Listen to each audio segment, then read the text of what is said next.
Thank you, Alejandro. Thank you for the nice words. I almost understood them, so that's something. And indeed, it's so nice to be here always, and it was so nice to work on these 3 exhibitions together. We are really very good friends, I would say, and especially the last exhibition, working on the sketches of Rubens, it's so amazing.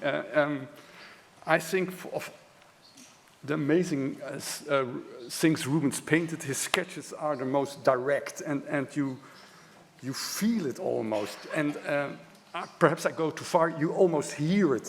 His paint is extremely greasy, and it's so easy how he does it. It's of course all nonsensical interpretation of both us, but it's what makes these sketches so special, and that's the reason, of course, why we are so interested in. And of course, then you try to find out more about them, to be a more historical, and to see how these sketches worked. And I'll try to give you a kind of idea we have, or I have, about how these sketches worked in his studio. And as said, they are really a miracle. They show an extreme, an unparalleled technique and virtuosity, but far more extraordinary is that they seem to tingle with life, to tingle with movement. And just to bring you in the mood, I won't say anything about it, but just to see how beautiful, most of them, if you have seen the exhibition, you know, but also, of course, they are so amazing sketches here in the collection. So this, for example, which we both like extremely, Prometheus, these dogs. It's, here you see the movement. Of course, it's one of the most difficult things to do in painting is paint movement. It can't be, no? A painting doesn't show movement, but he manages to do something. It's so quickly painted and so directly that you really feel them breathe, but also feel that they are moving. This is one of my favorites. It's not a pretty sight, but it's absolutely amazing. Of course, there are also far more joyful things, and of course it's not only the expressive emotions, but also very lovely things like this almost poetry. Rubens was certainly not the inventor of the oil sketch, but he was the first painter to apply it on a large scale. In this lecture, I will discuss how they were created and what their role was within Rubens' studio. Since most of it consists of designs for paintings and tapestries, I will pay far the most attention to them. So here you have one of the most famous examples, one of his most beautiful altarpieces in Antwerp, and the huge sketch is in London. And the other specialization of oil studies, you could say, of Rubens is for tapestries. He designed 4 series of tapestries, and all are among the most beautiful sketches he made. So most attention will be paid to his designs for tapestries and paintings. But it's important to realize that he also produced oil sketches for rather different things, such as architecture, such as these sketches. These were made for the Mint. They were paid by the Mint, and it's a triumphal arch built specially because Cardinal Infante Ferdinand of Austria became the new governor of the southern Netherlands, and he entered Antwerp in 1635. And then Rubens, he had already gout, but within a few weeks he designed all these arches, which are amazing, very large sketches and full of ideas and full of his brilliant mind. So this kind of architecture, he made more. But also for sculpture, we don't know for what it was made. We don't have the relief, but it must have been made for a sculpture, we think. He made quite a lot of title pages, and I will pay attention to them because thanks to the Plantin Moretus Museum, perhaps you have ever been there, their archive is completely is still there of the 17th century. So we have a lot of documentation. It's a rare occasion where we have so many letters. So that's the reason why this archive is so important for Rubens scholars. He made quite a few of these. Of course, he made also designs for prints. This is, of course, based on his famous painting in Antwerp, the Raising of the Cross, an early painting. But later in life, almost at the end of his life, he makes this sketch, which is really made for a print. And then he makes designs for tableware, such as this dish. We don't have it. It must have been in silver. The only thing we have still of tableware is this one, I think. It's very lovely. We wanted to have it in the show, but the sketch can't travel, so then we decided not to have it. And there you can see, I'll try to have a marker, because that's nice, I think, to... So, this figure here, oh, oops, let's go back. Wait, I hope, no, it doesn't work. Wait, I give it another try. So, this figure here is the figure here, and this figure here is the figure here. It's all around, so it's hard to see it. And this Georg Petel, he must have stayed in the studio of Rubens for quite a while to make these things. He must have made more, and presumably for Rubens himself, and afterwards he seems to have sold them. So just to imagine that he did much more than just designing paintings and tapestries. These oil sketches were almost always painted with oil on panel. Very occasionally, he used canvas. The dimensions vary widely, but roughly speaking, one can say that he preferred a size of 50 by 65, and most of them are around that size. The oil sketches played a crucial role in the design process. To make that role as clear as possible, I will more or less follow the genesis or sequence of a design in this lecture, from the first idea to the final work. So let's start with the subject. Before Rubens could begin an oil sketch, he needed certain information.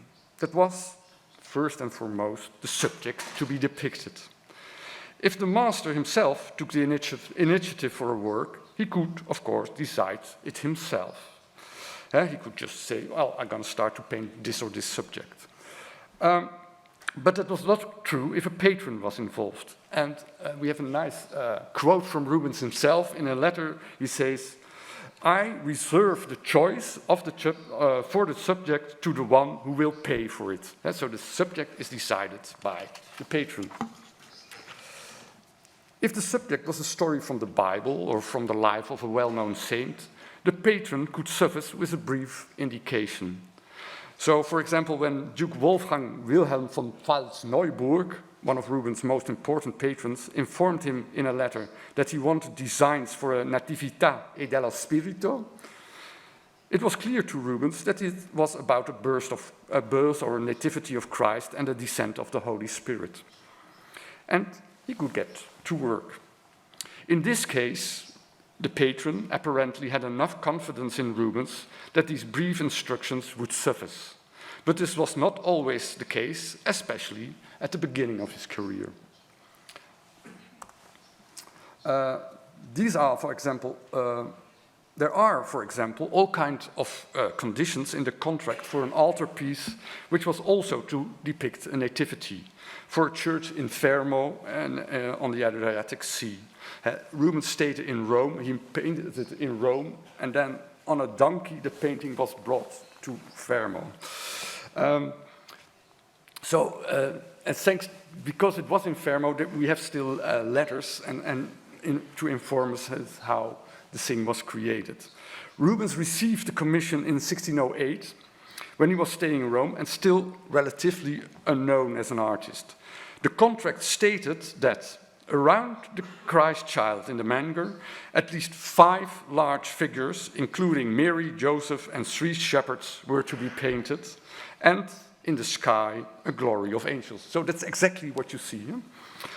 In the client's eyes, and that's remarkable perhaps for us, these were modest wishes, by the way. He stressed in a letter, the patron, that he had deliberately not included too many stipulations, as he had been advised because of Rubens' talent. So I think I have the quote itself. So what he writes down is that I do not wish to specify the composition or other particulars regarding the painting's figures and qualities, because my opinion about the artist was such that it would be better to leave everything to his discretion, since he is now poised on the threshold of great fame. Of course, the last sentence is also very nice. He already sees that he is very talented. He will be a great master. This Firmino Ricci, he does see it. But the point is that in our eyes, he says exactly what he has to paint, but in his eyes, he says, well, I don't say that much. I leave almost everything to Rubens himself. With less common subjects, it was more natural that more explanation was needed. For the ceiling of Banqueting House in London, with an absolute unique allegory on the Rhine of James I, a very elaborate plan, even two were devised by the English court.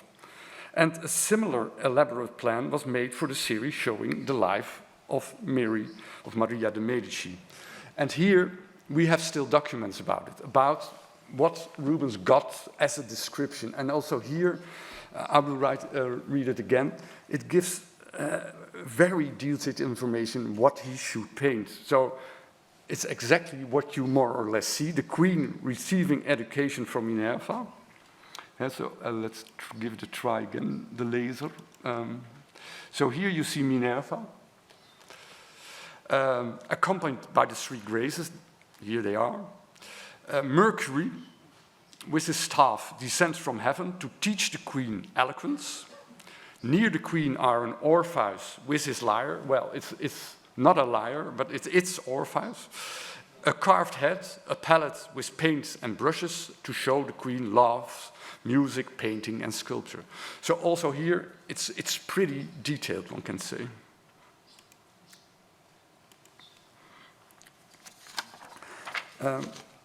Just as specific in theme were the title pages, which were to depict the contents of a book.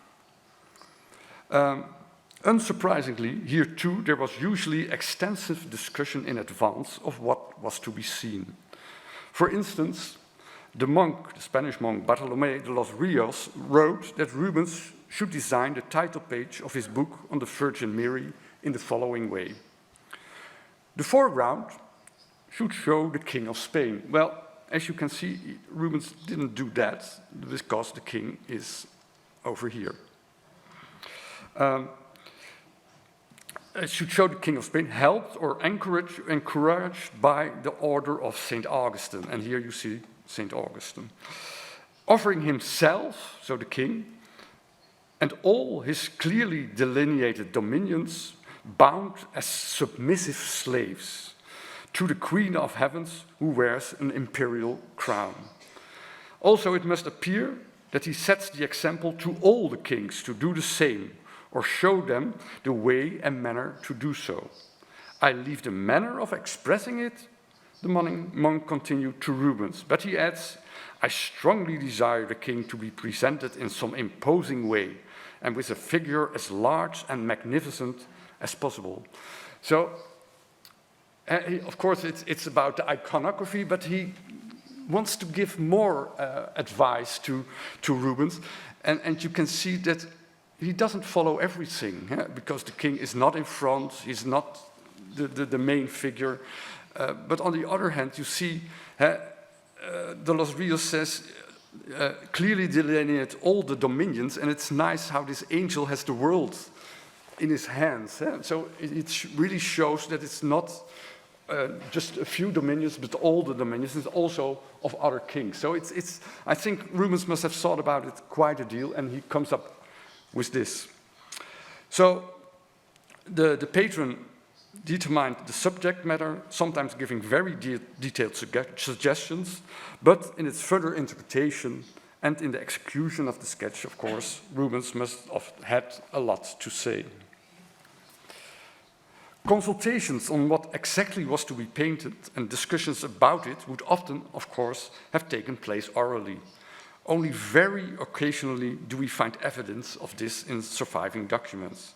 When Rubens was in Paris in early 1622 to sign the contract for the series of 24 paintings on the life of Maria de Medici, there will undoubtedly have been much discussion about what exactly he should depict.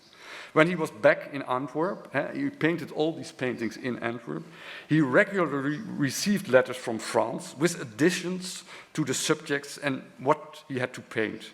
Rubens himself sent to Paris descriptions of what he was planning, to which he often received a response in return.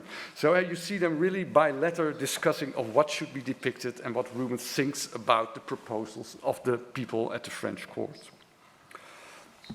On the other hand, there were also clients who left Rubens more or less free. And certainly at the end of his life, he had become so famous that I think quite a lot of those patrons, and also this German count, he left him completely free. We have a nice example. This painting was made for Eberhard Jabach, a really connoisseur of painting, who was born in Cologne. Like Rubens, and stipulated to Rubens that he wanted an altarpiece with St. Peter in the church in Cologne. But Jabach said, it is left to the artist which event the saint's life he would prefer to depict. And then Rubens answers, I like the crucifixion with his feet up, met de voeten omhoog. And so it was done.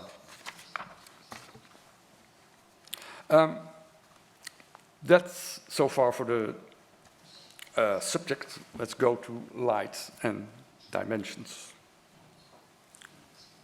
Yes, I'll try to open this.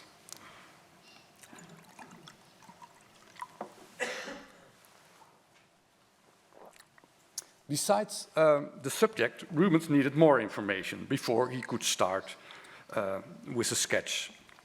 First and foremost about the dimensions of the final work and the fall of light in the room where it had to be placed. The contract for the altarpiece Inferno, which I just talked about, specified exactly that the work was to be 13 by 8 palmi, and that's the measurement, so 3 meters by almost 2 meters in size, and the light was to shine from the left, as is quite usual, of course. But this kind of information was quite often missing. In the agreement for the painting for the main altar of Antwerp Cathedral, it was mentioned that the width would only be communicated later, while Rubens had already shown 2 designs. For the series of the life of Maria de Medici, he did not receive the dimensions for some works until months after the contract was signed. The sketches for the Jesuit church show that initially Rubens did not know that some of the final ceiling pieces would be oval or octagonal. This is all burned in the 18th century. These were beautiful, it must have been beautiful ceilings in the Jesuit church in Antwerp. The church is still there, but the paintings are not there anymore. He must have painted it within a year, and and we're really very large things, and there was really a hurry. So he gets a list of subjects to be depicted, and then he just starts, and not knowing how the form would be it looks. So he starts to paint them just rectangular, and later, in the bigger paintings, he adjusts them a little bit to oval or another shape. Before starting, Rubens preferred to visit the place where the work would come.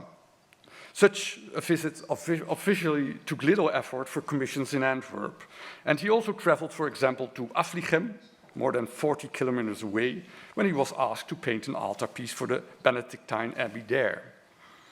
He traveled to Paris specifically to sign the contract to the series on Maria de Medici. No doubt also with the intention of being able to inspect the space where the giant series was to be placed. Whether he went to such more distant places more often seems rather questionable. And then we have again that letter of Rubens to Jabach, and then he writes, because of the danger and because he is so busy, he says, I can't go to Cologne, although I had rather liked to see the church and where the crucifixion should take place, but he says, sorry, I can't come. And so I guess most of the time he would answer this. So, once Rubens had gathered information about the subject, additional wishes where possible, and details about dimension and where the final work was to hang, Rubens could start with his oil sketch. In the Low Countries in this time, there was already a long tradition of executing designs for paintings with pen and/or chalk on paper. Rubens too sometimes uses this technique. The design for the Last Supper, which at the end he did not make, is on paper, and so were those for the example for the circumcision of Christ for the Jesuit church in Genoa, or the designs he sent to Duke Wolfgang Wilhelm in Bavaria. But I think for that Duke Wolfgang Wilhelm, Bayern of Bavaria was quite far away, and post was not that good. So I think he thought it easier to just send some sketches on paper, and some of them have even are folded, so they could really be added to a letter and sent to Bavaria. So I think that's the reason why he chose for paper for this German patron. Rubens had, if it was possible, an unmistakable preference for oil sketches on panel. This choice seems to have been inspired by Italian examples, where there was already much more of a tradition for this technique than in the Low Countries. And I think these are the earliest examples we could find. So that's 1534, so that's 30, almost 70 years earlier than Rubens starts with this kind of paintings. And for the Netherlands, Rubens is really one of the very first.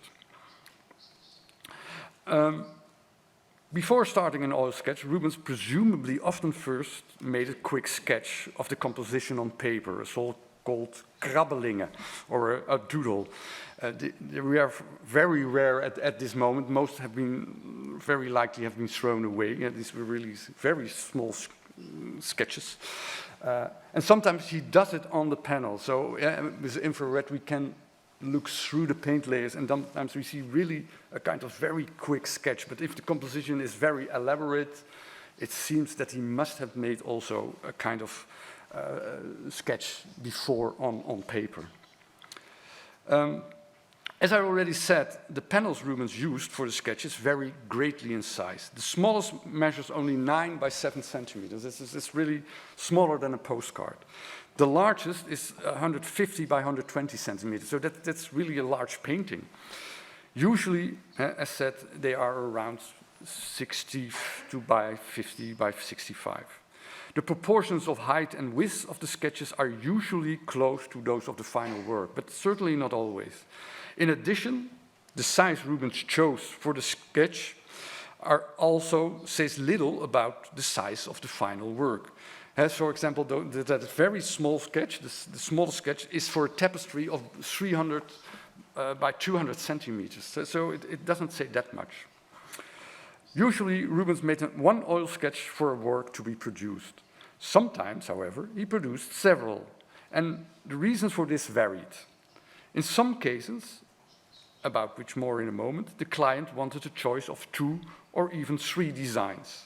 More often, Rubens produced several sketches with more or less the same composition as successive stages in the design process. And a good example of how this worked is the huge commission for the 20 tapestries with the praise of the Eucharist for the monastery of the Descalzas Reales in Madrid.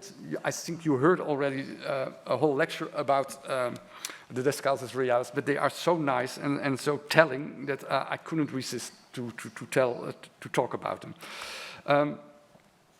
The sketches he painted first for this series were probably intended to get an initial idea of how the tapestries would hang in two rows, one above the other, in the church.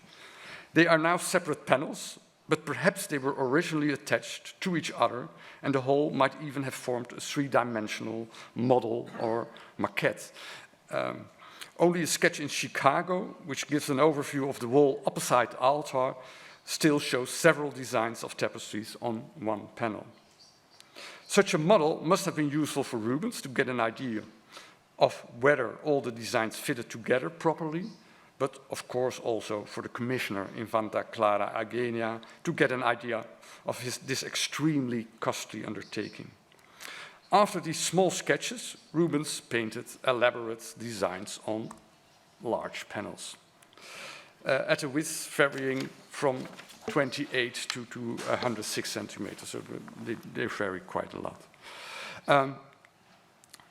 Next, both oil-painted canvases and watercolor painted cartoons on paper, which have been lost, were produced.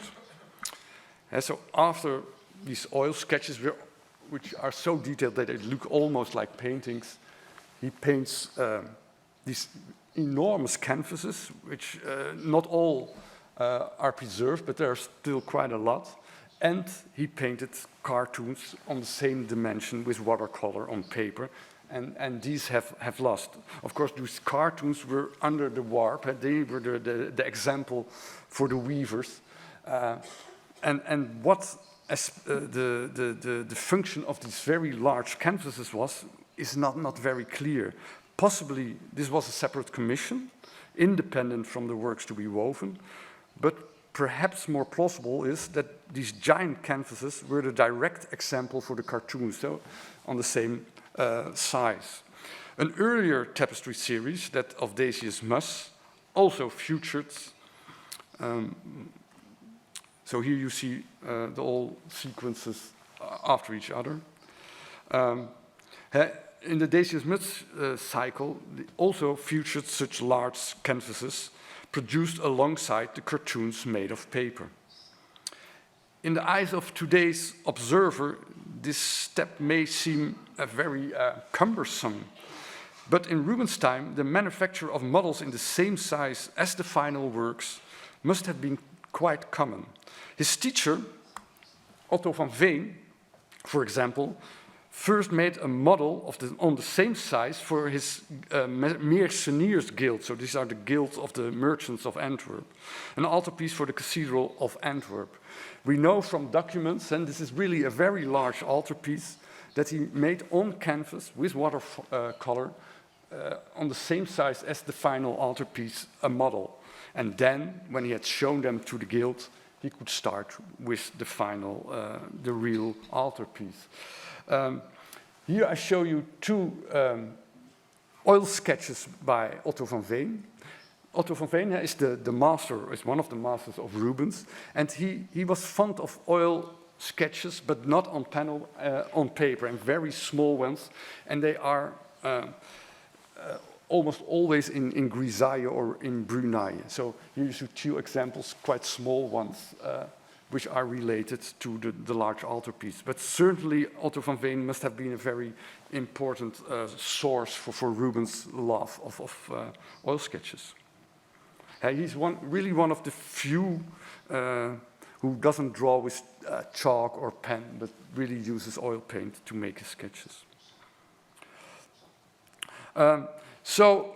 Considering the Descalzas Reales commission, perhaps because this colossal commission for one of his most important patrons, Rubens did not want to run any risk of something going wrong with his designs. He decided to have these large canvases painted these canvases with oil.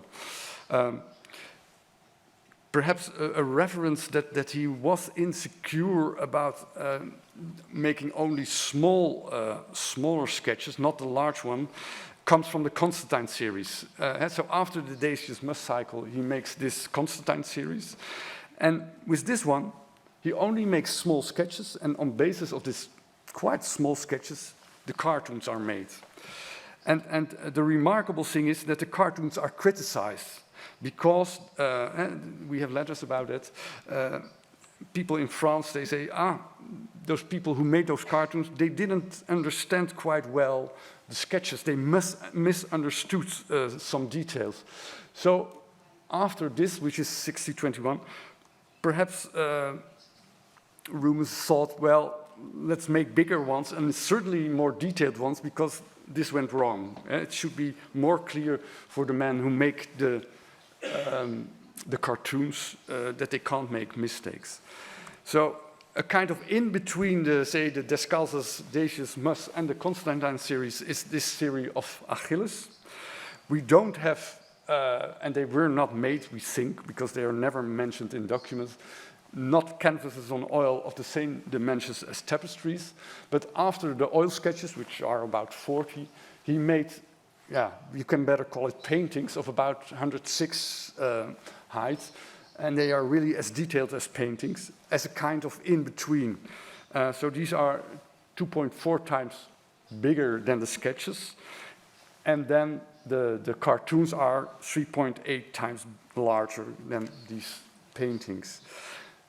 Because they are so detailed, these paintings, nothing could go wrong, I think. It was a kind of in-between. It did cost less work than those very large canvases, but still it could work that way.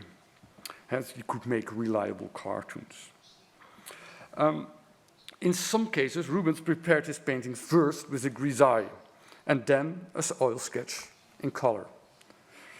He did so, for example, for the ceiling paintings for the Jesuit church in Antwerp, and also for the ceiling for Banqueting Hall 2, he began with a large sketch in monochrome colors.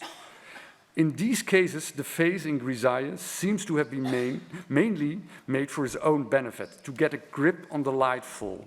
The foreshortening in the ceilings was, of course, extremely difficult, and the convincing distribution of light and dark was essential for an effective rendering.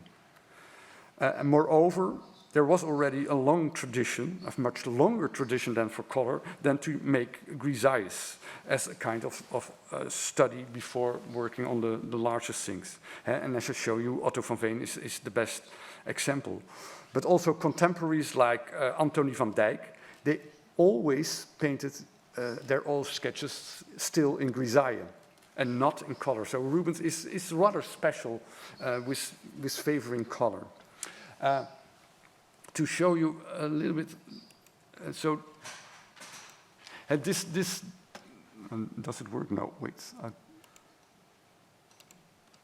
So this is the grisaille I guess he made for his own, to get grip on the commission. And for example, this he made later. This must have been really also an example for the studio that they had an example how to paint one of the scenes in the ceiling. And you can already see her over here. And so this is the main scene and also some of the scenes around it, but not all. So this is really trying to find things in the grisaille. And then afterwards he made these separate sketches in color for all the scenes in the ceiling.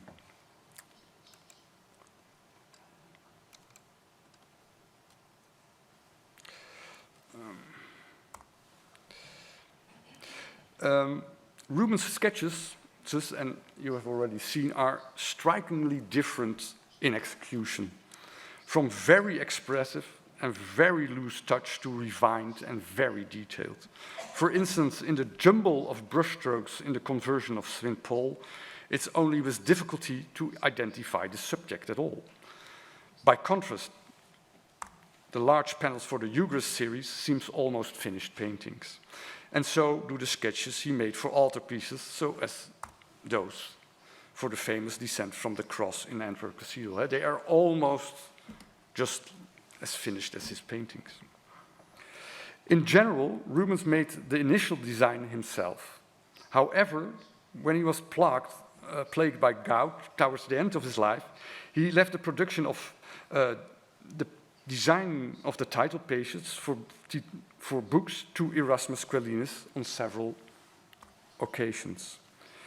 I already showed you, but I tell you just more about how this was made. So we know from letters that Rubens devised the concept and supervised that Quellinus executed it according to his wishes. So I really think that you must see them sitting next to each other and Rubens saying, well, I have this idea, and Quellinus is drawing more or less the subject, and perhaps first with a sketch and then going further. Of course, we don't know exactly, but it must have been something like this. He really directs more or less the pen of Erasmus Quellinus. However, the documents we have is always on sketches on paper. And this applies, for example, for the title page of the Laurence Rios book. There are, however, indications that the master worked with oil sketches in a similar way. But it has to be said that we have no written documents on it. It's solely based on stylistic differences, and Rubens scholars don't agree at all about if they are by Rubens or not. But I just show you to get that you have an idea of this discussion. One of them, which is already discussed for a very long time, is this the sketch and the altarpiece itself, one of his most beautiful altarpieces, the Coupe de Lens in Antwerp, from around 1620. It has often been assumed on stylistic grounds, I'd like to stress it, that Anthony van Dyck was responsible for most of the execution, as of the real altarpiece. But the sketch may also be by his hand. The grisaille seems to have much more in common with his manner of painting than with that of Rubens. You see those very elongated figures, and it is in grisaille, which is rather remarkable for Rubens at this time. So it could be also by Van Dyck.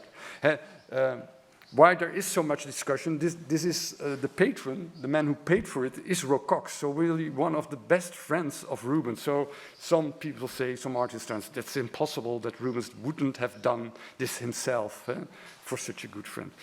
I don't know. Van Dyck was really seen at that time as a star already. So it could be that and Rocox was portraited by Van Dyck also at this time. So perhaps it was done, and Rocox did know about it, but we can't say for sure. There are also some other paintings which there is discussion about, perhaps that it not only the large painting itself, which is in Brussels, and I think most of the scholars don't see much Rubens in the large painting, but also that perhaps the sketches were made by an assistant. And so presumably in the same way as Erasmus Quellinus worked. And so that Rubens gave a kind of idea of what he intended to make, and that then he left the pupil free to make his sketch. Interestingly is that, and there's another example, that for both there is a grisaille, a colored sketch, and then the large thing. And certainly in the 60s, 30s, I don't know of any example of undisputed Rubens sketches where he makes first a grisaille and then a color painting. So one wonders if he had the pupils make two so that they could better and in stages master the technique of making an oil sketch themselves. So really to tutor them more or less. I don't know, it's an idea and it might be true, but since it's about stylistic differences, it's very open to discussion. Now to choosing and judging. Once the oil sketch was ready, it could be shown to the client to verify whether he or she agreed with the design. This was already stipulated sometimes in the first contract. For instance, the agreement for the altarpiece in the Chiesa Nuova in Rome stated that Rubens had to submit il disegno osboso before he could proceed. And as you can see, this is the largest sketch, by the way, which we still have. It's really enormous. So this is the sketch he showed. And then he had to change quite a lot. How it happened, we don't know. And at the end, he had to paint a completely different painting because of the light. And he took that painting with him to Antwerp in 1608, and he hung it above the grave of his mother. But you can see how things must have changed, how the client must have discussed with Rubens that they wanted to have different things. For the ceiling in Banqueting Hall, Rubens sent a large sketch or first pattern, as it is called in the English documents, and that had to be vetted by Charles I. So when Charles I received this is, by the way, on canvas, so I think it was rolled up, or it could be sent easily to Charles II, to Charles I, and when he said, okay, it's all right, then he could go ahead.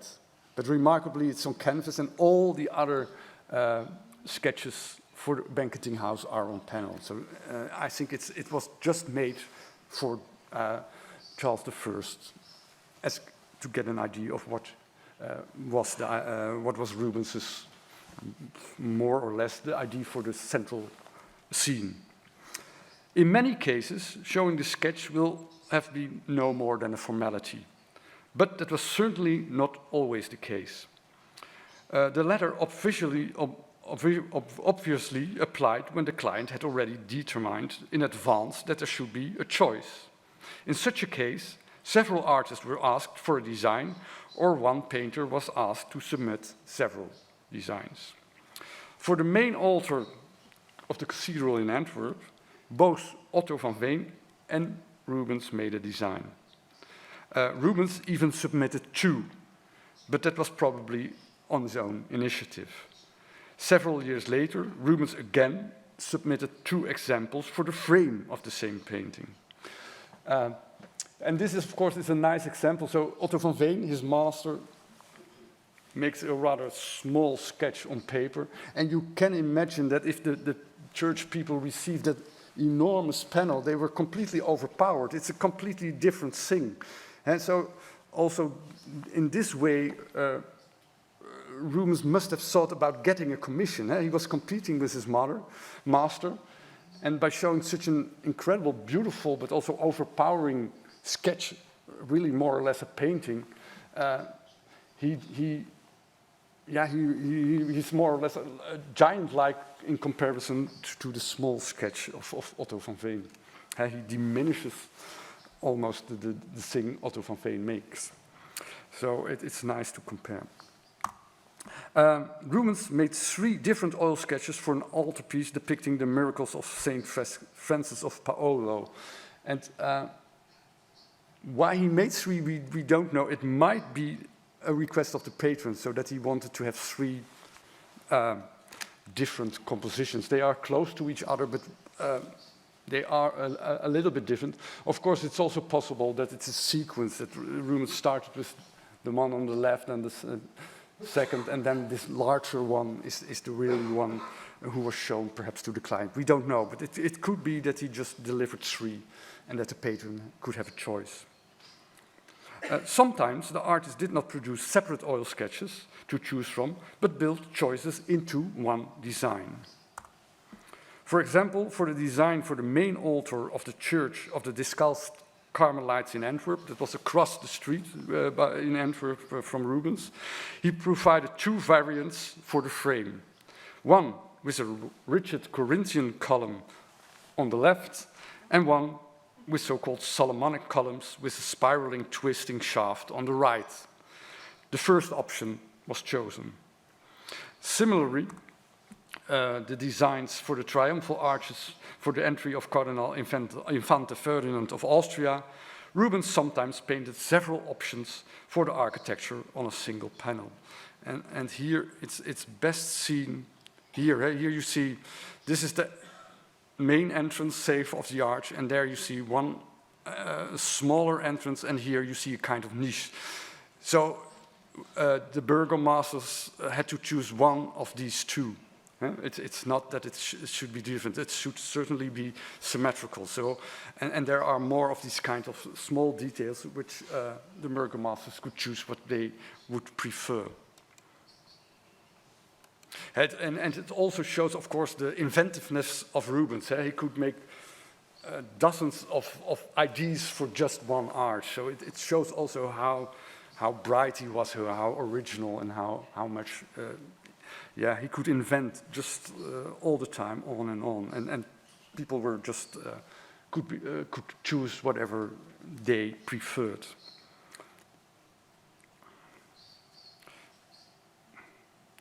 In most cases, the designs will have been discussed in a conversation between the painter and the client or clients. Written records of such conversations have unfortunately not survived. For Rubens' designs for title pages, however, the discussion usually went by letter, so we can still get some idea of what kind of comments were made and how Rubens responded to them. For example, Benedictus van Haaften, and we don't have the sketch for it, so we only have the engraving, which was made after a lush sketch. This Benedictus van Haaften informed the publisher, Moretus, that he thought that the woman on the design, so this is the woman on the design, for his title page of his Regia via Koekjes, was far too nude. So, unfortunately, we don't have the sketch, but the publisher then discussed this with Rubens, and giving the chaste attire on the final title page, the master did indeed adjust his design. But such comments were also set aside. Balthasar Cordier also thought the personification of truth on the title page of his book was too naked, and this is truth.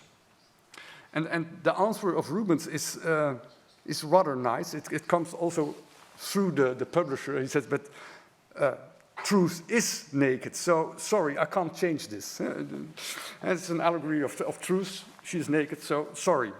And so, as you can see, also in the final painting, a final title page, she is quite nude.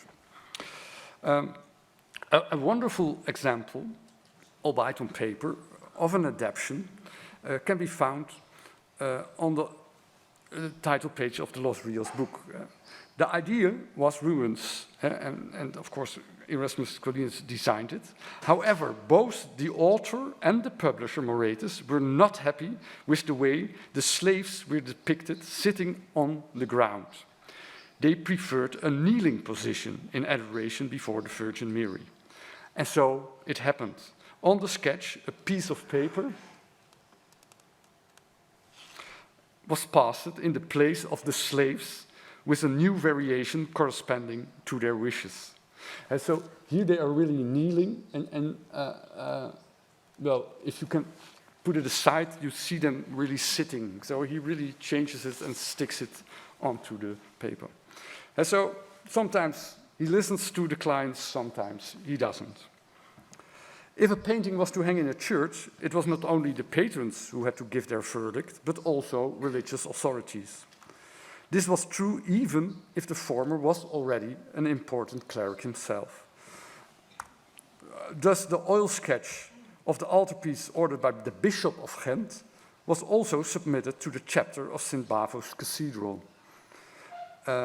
Whether church authorities ever objected to Rubens' designs is not known.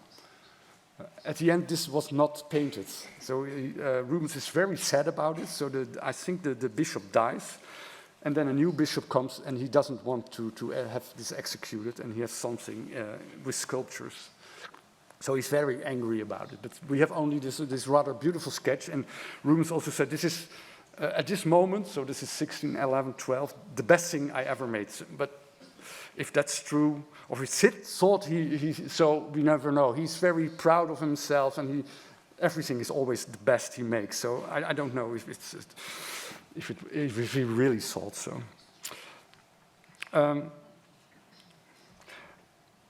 So to combine things, a very important role of the oil sketch was for the patron to view and approve the design.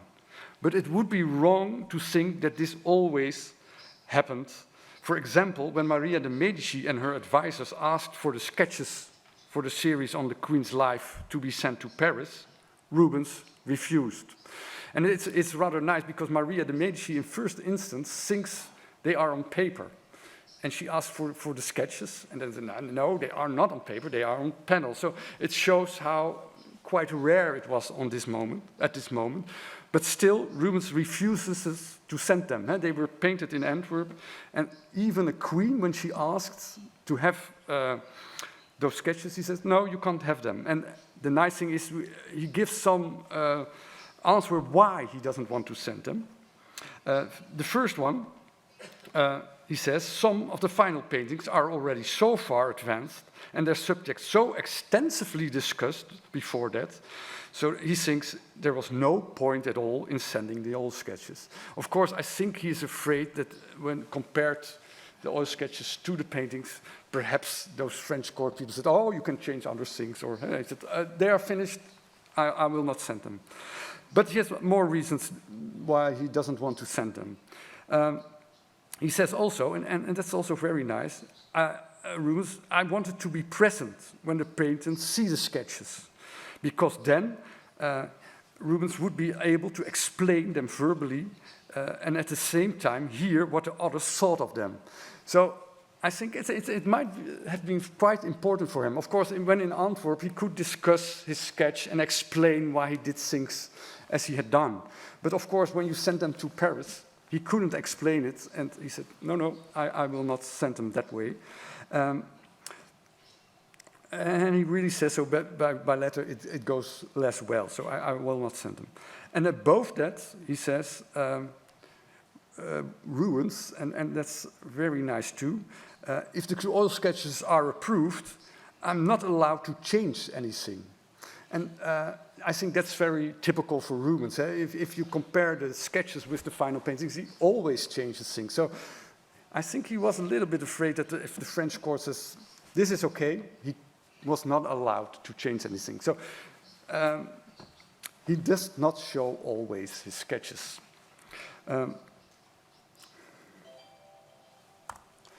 Okay, then, of course, if everything was settled, the painting, the sketch, had to be enlarged. With Rubens, oil sketches for paintings were always, except for those very large oil canvases paintings for the tapestries, smaller than the final works to be made. There were various methods existing to enlarge the composition as faithfully as possible and transfer it to the support of the work to be made. The most widely used in the 17th century must have been the squaring net or the grid. It was so common that a preparatory sketch was also described as a model with squares, a model met ruiten. So in contracts, they don't say a sketch, but they say a sketch with a grid. So I think 9 out of 10 enlargement was done with the use of a grid. Rubens too applied this technique very regularly.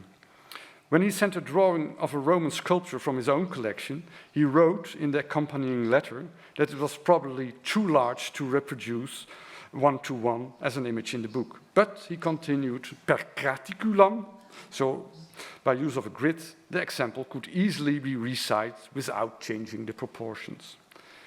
His early design drawings on paper sometimes include a grid, as for instance on those for the circumcision for the Jesuit church in Genoa, and there are some other examples, all Italian examples. On his oil sketches on panel, however, they are not to be found. You never find a grid on his panels. This in contrast to many of his contemporaries. For instance, we frequently encounter them on Caspar de Crayer's oil. What happened? Oh, I started anew. So here's the Caspar de Crayer. You see clearly a grid. That Rubens did use squared nets, however, is evident from the dashes and scratches that can be detected at regular intervals at the edges of his oil sketches. They indicate a grid that must have been applied with a string, chalk, or some other removable material. Apparently, Rubens considered his oil sketches of such value that he did not want them forever marred by a web of lines. So here you see, it's difficult to see, but here there are small scratches, and this should have been the grid, but presumably made in white chalk. And this grid was used to enlarge it to this oil, this larger modello or oil painting. And the nice thing is on this oil painting, if you look on the sides, you again see small scratches. And this is, of course, an extremely refined grid. It's hundreds of squares. And it does make sense because this is almost 4 times larger. So you have to have this very refined grid to enlarge it very detailed. And of course, the cartoon had to be mirror imaged. So this is how the tapestry is in real, and I changed it to the mirror image. So the cartoon must have looked like this, and then of course the tapestry was made. So Rubens did use grids, but you can't see them directly on the oil sketches. If the net was as large and intricate, it must sometimes have been very difficult to determine exactly where one was working. You can imagine if you are working here and you have to enlarge it here, it's extremely hard to find where you are exactly in the grid. To make this easier, it was recommended to number the lines. And this is what also Rubens did. This was found by infrared, and I hope you can see it.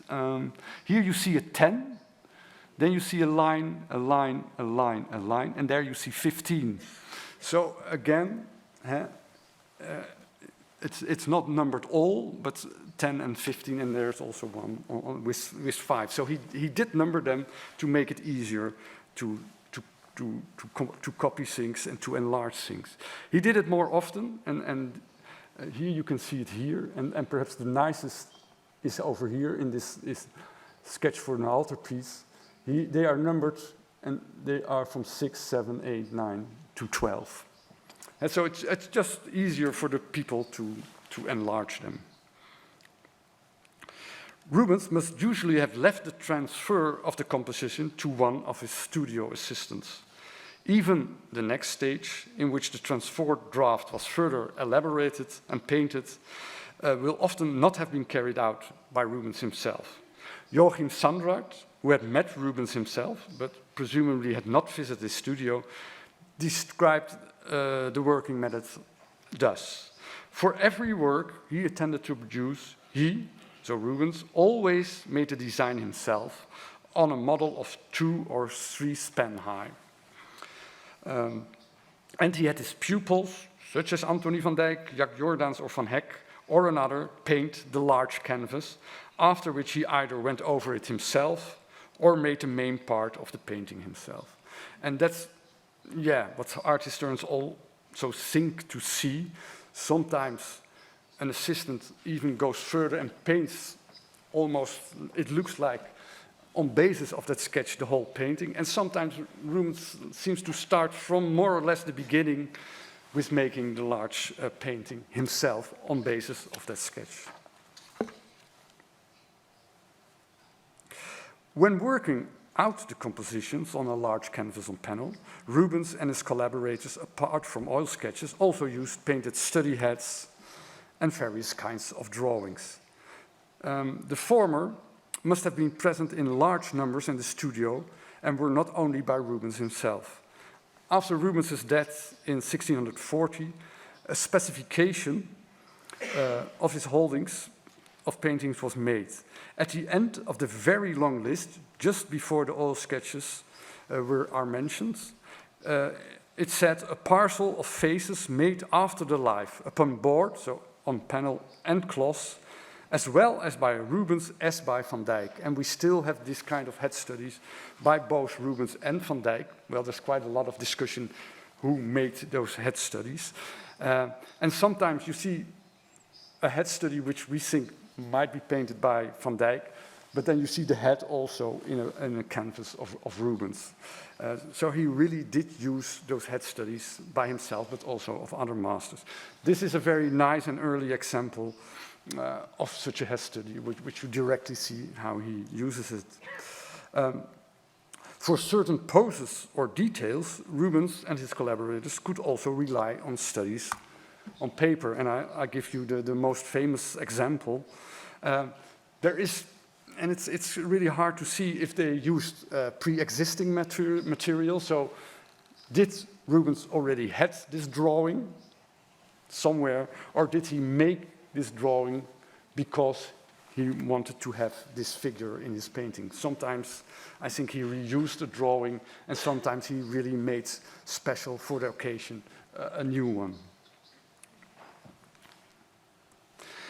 Especially with the help of technical means, such as X-ray, infrared, and XRF, which is rather new, but it's a great help to see how the master worked, and how you can see more or less through the paint layers, and you see how Rubens and his studio worked. For example, when painting the large panels of the Achilles series, it appears that they first, presumably an assistant, but also here there's quite a lot of discussion if the large painting is by Rubens or not.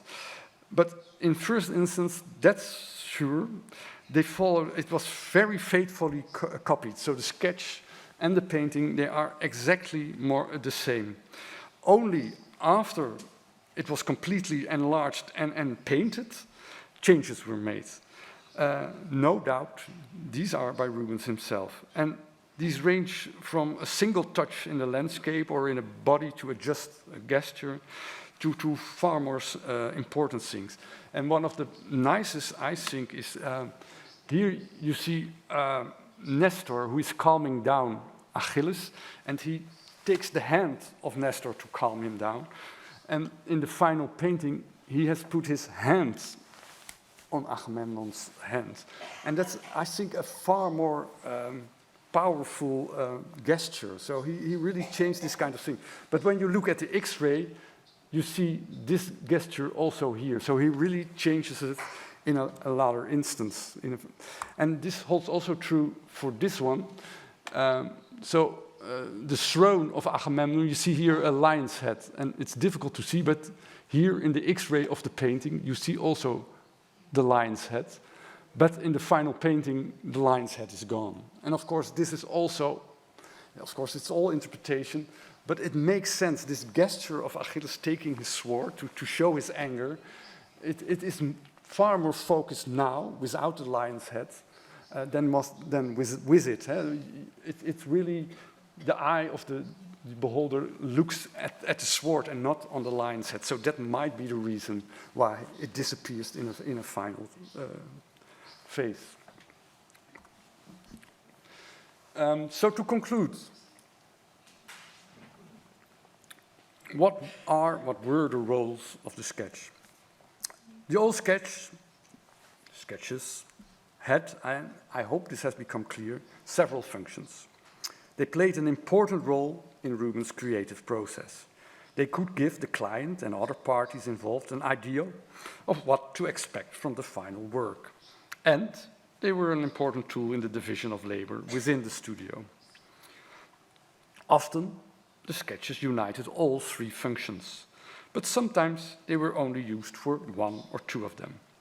The sketchy grisaille for the ceilings of the Antwerp Jesuit church, Rubens presumably painted for himself to try out the composition and the way the light falls. The commissioner was shown the subsequently made elaborated sketches in color.